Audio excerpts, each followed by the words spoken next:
আসসালামু আলাইকুম সুপ্রিয় বন্ধুরা, আমি আপনাদেরকে নিয়ে এসেছি সরিষা ফুলের ক্ষেতে।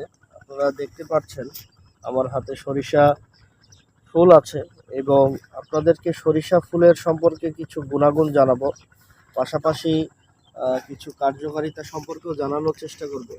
আমি আছি বর্তমান তালসার গ্রামে, যেটা ঝিনাইদহ জেলার মহেশপুর উপজেলার মধ্যে, মহেশপুর থানার মধ্যে অবস্থিত। এই যে সরিষা ফুলটা দেখতে পাচ্ছেন, এর মাথায় আপনার যে ফলগুলা হয়েছে, এখান থেকেই কিন্তু মূলত সরিষাটা তৈরি হবে। এবং সরিষা তৈরি যখন হবে, এই সরিষা থেকে কিন্তু সরিষার তেল উৎপন্ন হবে।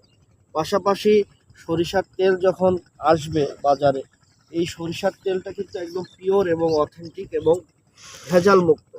যখন ভেজাল মুক্ত থাকবে, তখন এই সরিষার তেলটি যখন বাচ্চা নতুন আপনার আগমন ঘটে পৃথিবীতে, তখন এই সরিষার তেলটি কিন্তু অনেক ভালোভাবে তাকে গ্রহণ করানো যায়, মাখানো যায়।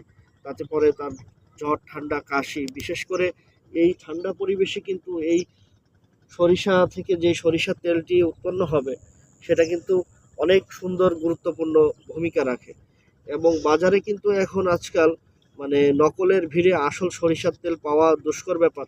পাশাপাশি সরিষার তেলের গুণাগুণ সম্পর্কে আমি যতটুকু জানানোর চেষ্টা করেছি, আরেকটি কিন্তু বন্ধুরা কার্যকারী গুণ আছে। এই সরিষা ফুল কিন্তু আপনারা বেটে এক ধরনের একটা রস পাবেন, যেটা হলুদের সংমিশ্রণের রস। সেই রসটা যদি আপনারা বেটে 7 দিন খেতে পারেন, তাহলেও কিন্তু আপনাদের অনেক কিছু রোগ নিরাময় হবে। যে রোগটার কথা আমি আপনাদেরকে জানাতে চাই, যে অনেকে দেখা যাচ্ছে যে হাঁপানি বা অ্যাজমার সমস্যা থাকে, তারা কিন্তু সেটা বেটে খেলে অনেকটা উপকার পাবেন। আমি এই ভিডিও বার্তাটির মাধ্যমে আপনাদেরকে অনেক কিছু জানানোর চেষ্টা করেছি। ভালো লাগলে সবাই ফলো করবেন, লাইক, কমেন্ট, শেয়ার করবেন। ধন্যবাদ।